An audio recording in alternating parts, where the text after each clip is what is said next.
Takurua. No hea mai te ingoa Takurua. A, hea hai Takurua ai tēnei marama.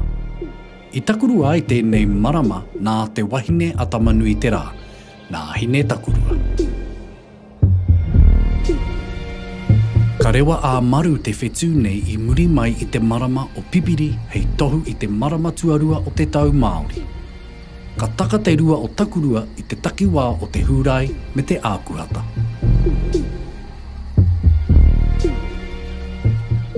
Ko te aho turuturu, ko maru aroa, ko hongo nui ētahi atu ingo mo tēnei marama.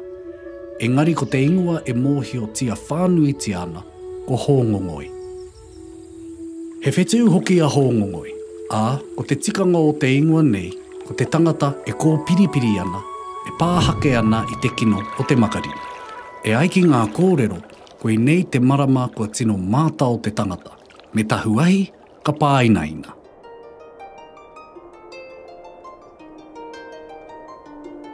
Ka hāngai pū te huarere makariri me o nā huatanga ki tēnei marama o te tau.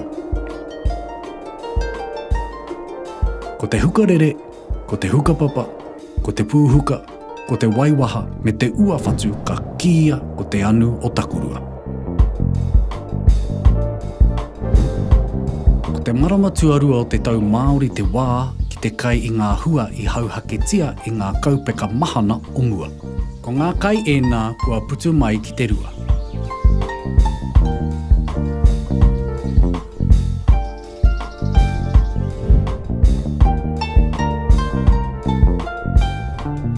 E harei te wā pai ki te takahi te whenua me te mahi kai.